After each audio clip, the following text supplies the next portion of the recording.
This is a true crime podcast. It contains adult themes and content and may not be suitable for all listeners. Listener discretion is advised. You lost all constitutional rights the moment you walked through that door. When the judge sat down there, I sentenced you to 10 years at the Idaho State Penitentiary. You walked in that door, you was a number. And the inmates understood that. If you're out there and they're the passengers, you've been here, just lay down and do it. Those inmates that were here in the institution during an execution, it had an impression on them that maybe was still with them to some extent. Maybe they don't think about it anymore, but it had an impression on them, I'm sure. They wouldn't let me out until I get back to stuff. 7 months later, I give it back to them. That was one of the problems we ran into. Is you had 5 or 6 guys that were sitting in a place, smoking and joking and drinking coffee. Pretty quick, they'd hatched a plan in there to get under your skin some way or try to figure a way out. Welcome back, ladies and gentlemen, to another episode of Behind Gray Walls, a podcast about the old Idaho State Penitentiary and the men and women who are incarcerated here.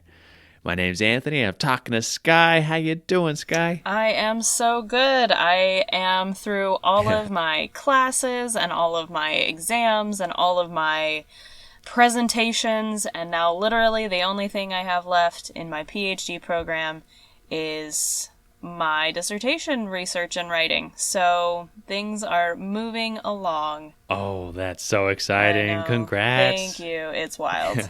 But how are you? Good.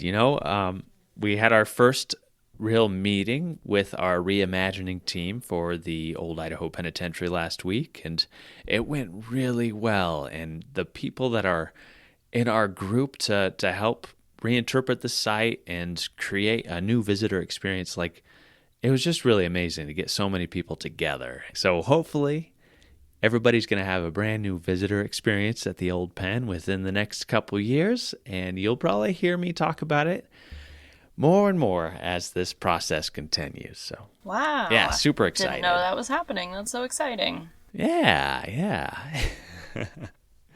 Well, Skye, what are we talking on the episode today? So today's episode, it's going to be pretty short, pretty sweet, but it has some very important information, and we're going to be talking about the early mining in the Idaho Territory. So the sources for the mining information in this episode, and then the sources for all the territorial and mining information in the coming episodes, come from a whole group of sources. So bear with me as I read them out. So a whole bunch of them came from the Idaho State Historical Society reference series, and these are the particular documents that I looked at if you would like to go look for yourself. So they were the Elias Davidson Pierce and the Founding of Pierce, Idaho's Mining History, JPG, it's an image, Mining in Idaho, Placer Mining Methods, J. Marion Moore, Idaho Mining Pioneer, 1830 to 1868, The Owyhee Country, Rocky Bar Mines, Idaho Gold Production, Idaho Silver Production, Territorial Government in Idaho, 1863 to 1869, Idaho's First Year, 1863 to 1864, Location of Idaho's Territorial Capital, Idaho Territorial Prison, Constitutional Convention and Ratification, Idaho since Statehood, 1890 to 1965, Description of the Idaho State Seal by Emma Edwards Green, the designer, Idaho Indian Treaty Lands, and lastly, Caleb Lyon's Statehood Scheme. Whew, so many of those. So definitely go check out the reference series. Then, an article called What is Placer Gold Mining from NPS.gov, articles from IdahoGoldMining.com and WesternMiningHistory.com, the Encyclopedia Britannica on Placer Deposit, and Ballotpedia of the General Mining Law of 1872, which will get talked about throughout the episodes. An article called Legacy of Hate, Idaho's Confederate Connection by Frankie Barnhill on Boise State Public Radio News. And then an article called The Lower Boise Historical Marker, Confederates in Idaho from Clio.com. An article titled The 43rd State, Idaho Marks 130 Years Since Gaining Statehood by Chase Byfelt on KTVB.com. Articles titled Murder Mystery on the Trail of Long Buried Clues by David Johnson from the Lewiston Tribune, 1992. An article titled Packer Lloyd Magruder and Others Murdered on Nez Perce Trail from South Fork Companion blog. And then a title called The Corridor of Conflict in Land Use, named for victim of Black Deed by Dick Deesum, which was from the Idaho Statesman in January 1st, 1967. Then HMDB, which is Historical Marker Database, about a historical marker of Murray in Shoshone County, Idaho. An article, Mining in Idaho, from PerpetuaResources.com, and then Mining in Idaho from TheDiggings.com. An article called Idaho is Sitting on One of the Most Important Elements on Earth by Michael Holtz from The Atlantic Magazine, January 24th, 2022. And then finally, Wikipedia pages on placer mining, Pierce, Idaho, hydraulic mining, William H. Wallace, Caleb Lyon, David Wesley Ballard, the Democratic Party, Assay Office Boise ID, General Mining Act of 1872, Homestead Strike, 1899 Coeur d'Alene Labor Confrontation, and Edward A. Stevenson. So, lots of sources. My apologies, but important. Lots of sources. Important to get all of that information in there. Like 4 minutes of sources. Seriously. That's always a good sign. Yeah. Mining is perhaps one of Idaho's biggest legacies and industries, especially through the 1930s. Most of Idaho's mineral production between 1860 and 1969 came from metals, namely gold and silver. $2.880 billion out of the $3.420 billion. Other major minerals that brought in money included lead, zinc, mercury, and copper, along with a few others. At various points in the territory's and the state's history, metals pulled out of what is currently Idaho lands made up between 5% and 20% of the U.S. gold production. The major production regions in the state were Coeur d'Alene, far and away the leading region in the state, especially of silver, the Boise Basin, Wood River, and Owyhee. The gold mineral rush in Idaho Territory pulled in so many gold miners from California Gold Rush in 1849 that they often named streams, rivers, and tributaries after corresponding geological features in California, including the Feather and Yuba rivers. Mining seriously began in what is now the state of Idaho in 1860 when Elias Davidson, also known as E.D. Pierce, discovered gold on the North Fork of the Clearwater River in north-central Idaho. According to the Idaho State Historical Society reference series, Pierce was a native Irishman who immigrated to the United States in 1839, where he settled in Harrison, Virginia, now West Virginia, before moving to Indiana in 1844. Though he briefly studied law, he enlisted as a volunteer to serve in the Mexican-American War, which was fought between April 1846 and February 1848. He then followed hundreds of thousands of prospectors to Northern California in 1849 during the famous California Gold Rush. Though he mostly traveled about California as an itinerant trader, he briefly served in the California House of Representatives in 1852. After joining a former Hudson Bay Company trapper in a trading expedition to Nez Perce Indian Territory, he met and spent time with a notable Nez Perce, Wissla-Nequa. Unable to make inroads until the end of 1858, when Indian hostilities to the north ended, he was finally able to get a prospecting outfit into Wissla-Nequa's camp in January 1860, and in February, the company went panning with Wissla-Nequa on the North Fork of the Clearwater and found gold. Believing he was on the edge of a gold mining region in what is now northern Idaho, but at the time was Washington Territory, he, quote, became obsessed, end quote, with opening the region for mining. Understandably, however, Nez Perce opposition to mining on their lands was fierce, and many settlers around Walla Walla believed that any trespass of miners on the Nez Perce reservation would provoke war. On August 12, 1860, Pierce secretly led 12 men across the reservation, where their presence was illegal through a treaty, taking 6 weeks for a trip that would normally take 1 week. The group, tired and discouraged, finally reached Canal Gulch on September 30th, 1860, striking gold on Orofino Creek during a week of prospecting. The town of Pierce, Idaho was founded on December 3rd, 1860, and mining in Idaho was officially open. The technique used in the earliest years of mining in Idaho was called placer mining. Placer mining, also called dredge mining, is, quote, the practice of separating heavily eroded materials from sand or gravel, end quote, and relies on the principle that gold is heavier than sand and rock in order to extract the metals from the water. A placer deposit is caused by erosion of a mineral vein through the weathering process, after which the heavy metal particles are washed downstream where they become concentrated in deposits. The simplest technique for placer mining is panning, which was also the most common in the 1849 California gold rush. So when you picture the 49ers, you are probably picturing panning in placer mines. There's a lot of P's right there. My goodness. Jeez. The same principle could be used on a much larger scale with a sluice box, which had riffles on the bottom to trap gold particles as water and small pebbles and other minerals rushed through. A rocker box, which was open on top and one end and placed on rockers, also had riffles on the bottom, and different sieves through which smaller particles of rock and gravel would be filtered out, so that the heavy particles of gold would be left on the bottom. Much larger operations were obviously required for companies and investment mining, which would become more common in the years that followed the Pierce find in 1860. Hydraulic mining, used in Idaho starting in 1863 after its success in the 1849 California gold rush, used high-pressure jets of water to erode gravel and wash entire hillsides through enormous sluices. As hopeful miners rushed to Pierce for the Clearwater gold rush, a long, late, and wet spring made large-scale mining difficult in early 1861. By June, several thousand unemployed gold hunters struggled to find work. Some found work when the season finally got underway, and some went about 100 miles south where gold was discovered at the South Fork of the Clearwater at Elk City and Newsom. By late August, between 800 and 1,000 miners were at Elk City, but in mid-August, rich placers were found even further south at Florence, where, by November, some miners were taking out hundreds of dollars a day. As nearly 10,000 miners rushed to Florence by spring 1863, the original rush to Elk City died out. As Florence proved incapable of providing work to well over half of the miners who tried to find work there, some miners returned to Elk City, but gold production rates in Elk City remained low until the early 1900s, with quartz mining. Production in Florence, by contrast, flourished, reaching about $50,000 in 1862, but became overworked within a year. Though there was some considerable quartz mining in later years, nothing compared to 1862, and Florence turned out about $9,600,000 worth of gold in its history. So much gold. Wow.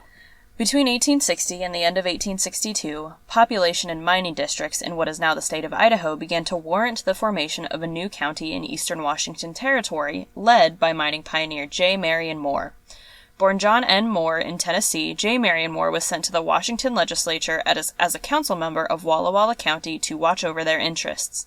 He began to push the legislature to divide the Washington Territory along the north-south Cascade Mountain Range.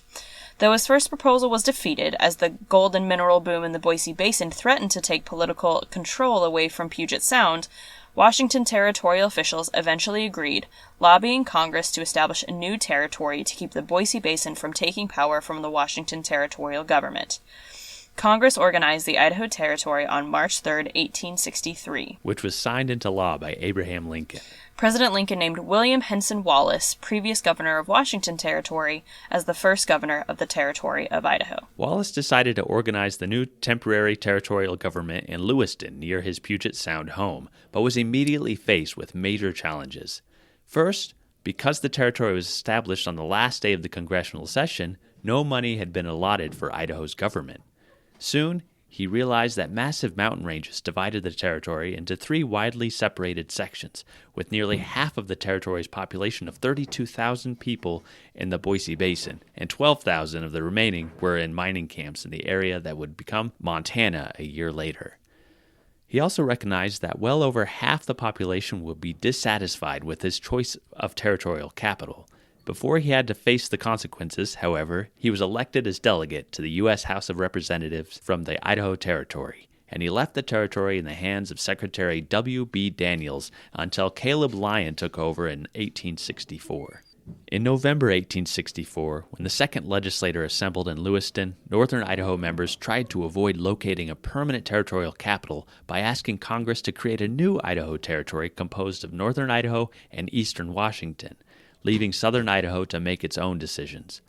However, the population in northern Idaho was so small compared to the southern districts that they had barely any power whatsoever. Under Governor Lyon, the territorial capital would be moved from Lewiston to Boise in a way that some Idahoans viewed as less than above board. For more details of this possibly illegal move, please listen to episode 51, Lopez and St. Cyr. In these first years of the territory, conflicts with Native Americans began to escalate. Up north, the Nez Perce tribe signed a treaty that greatly reduced the size of their reservation, as the U.S. government asked them to open their land to white settlement, partially to cover up the fact that several mining towns had been illegally established on Nez Perce land.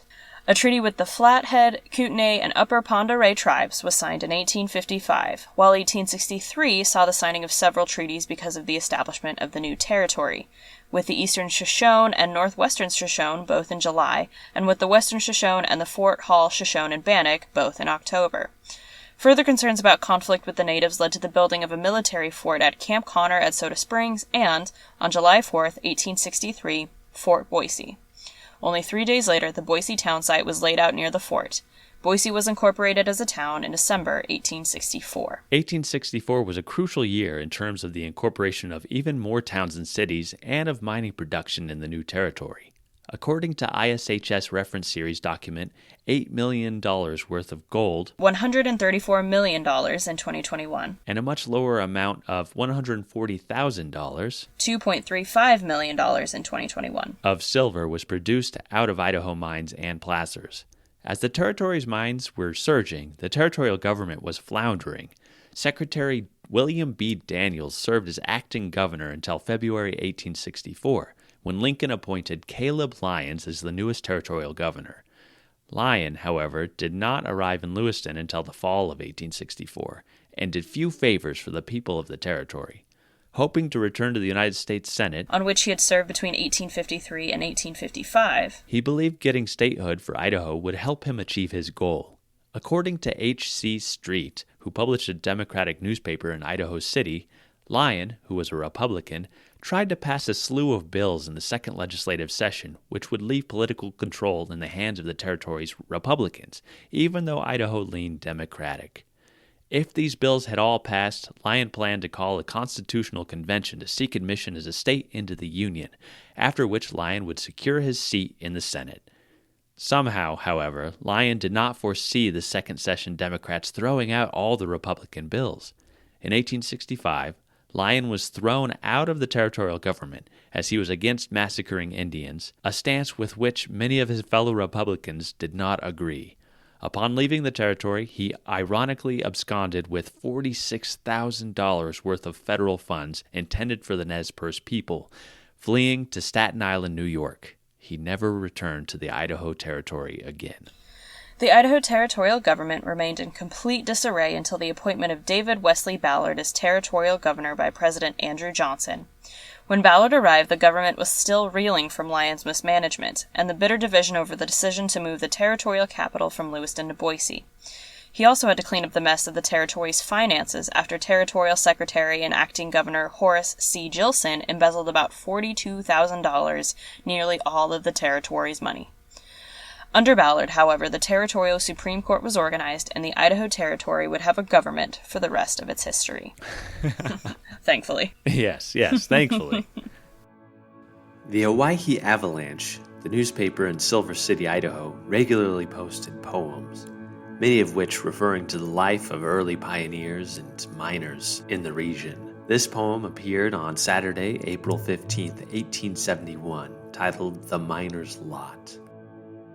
I dive into the deepest pit, you'd tremble where I stay, and through the rocks and glittering ore my arm must break its way. I cannot breathe the summer air, nor see the roses blow, no scent of flowers can meet me there, no freshness where I go. Though every element declare that death's at every turn, I fear no dark abyss if but my little lamp should burn. Nor do I fear the threatening cliff precipitous o'erhead, nor yet the wild and gushing stream that tears its rocky bed, nor yet the blue and ghastly flame from which comes poisoned breath, blown out to bring us suddenly into the jaws of death. I boldly bore into the hill and split the hardest rock.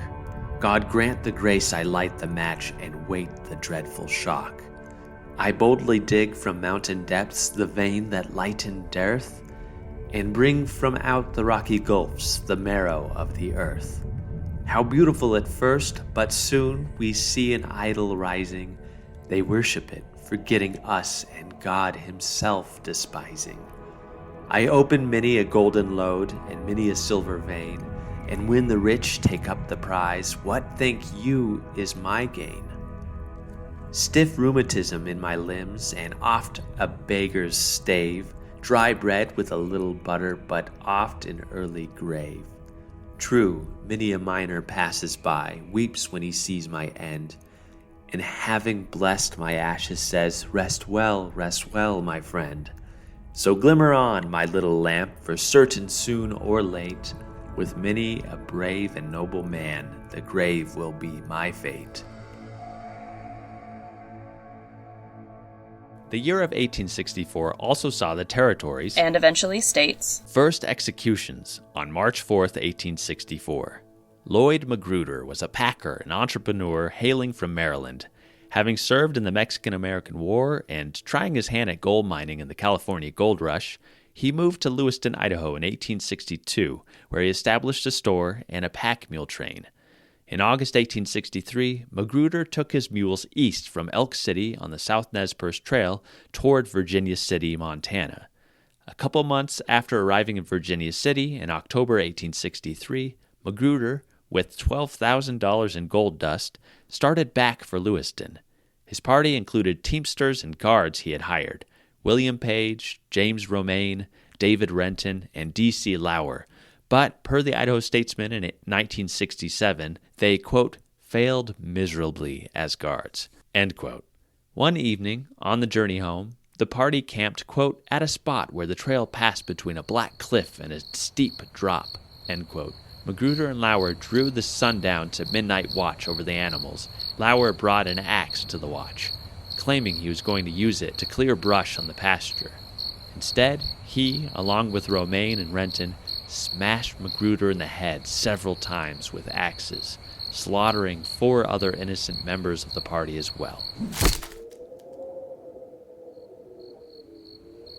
They wrapped the bodies in blankets and rolled them over the cliff, set fire to the camp, shot most of the mules, took Magruder's gold dust, and rode to Lewiston on a different trail.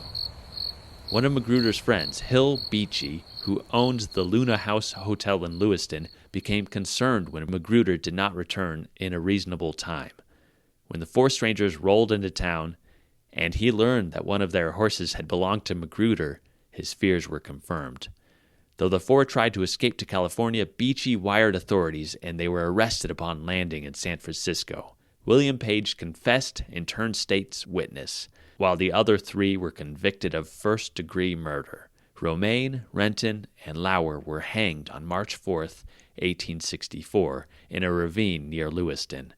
As we know, it would take another 8 years for the territory to get a prison where the rest of the territory's and state's executions would take place. You know what's so interesting about all this is that Hill Beachy actually contributed to the time capsule here at the territorial prison. Did he really? He did. He included a little business card about his railroad business because he had a stage line that went from Boise south through Nevada, and he had other stage lines in the Northwest and down in California throughout his life. But besides running this Luma house, he also had this stage line, which is kind of interesting that he connects directly to our site. Look at us. Gold discoveries kept coming, next in 1866 when plasters were found in Leesburg in central eastern Idaho, setting off the Lemhi County gold rush. The name of Leesburg reveals an interesting history about the Idaho Territory. It was a haven for many former Confederate soldiers after they lost the Civil War. Leesburg was named after, of course, the Confederate General Robert E. Lee. During the gold rush in the Boise Basin, ex-Confederates settled and named Atlanta, Grayback, Gulch, and Stanley, named after Confederate Captain John Stanley. President Lincoln was so concerned with ex-Confederates flocking to the Idaho Territory that, just one day after the Battle of Gettysburg ended, he sent Union soldiers to Fort Boise to prevent a new South from forming. The Confederate sympathies in the territory were so strong that when the territory was admitted as part of the Union, its government was controlled by Democrats. Remember, the stances of the Democrats and Republicans switched in the 20th century. Democrats in the 1800s believed that central government was the enemy of individual liberty, among other tenets which we would now associate with Republicans. Much like the rest of the country, the territory was plagued with sectional divides, and many Republicans in Idaho found themselves facing the same kind of violent threats that many Republicans faced in the South during Reconstruction. Republicans would gain control of the territory during the 1882 elections. Hopefully this gives you a basic idea of what the first decade of territorial mining was like. But don't worry, we've got more history about mining in the Idaho Territory coming. Be sure to listen to each episode, which will give specific details of mining in each county, as well as an episode at the end of the season that will cover the last 2 decades before statehood. Stay tuned, and remember, do your own time. Do your own number. If you enjoyed Behind Gray Walls, please rate, review, and subscribe on your favorite podcast app so you never miss an episode. Not only do we get to hear your feedback about the show, but it helps others find us as well. If you're interested in finding out more about the podcast and to see mugshots of the inmates featured in today's episode, follow our Facebook group at Behind Gray Walls Podcast. We have a podcast Instagram as well. You can find us on Instagram at Behind Gray Walls Pod.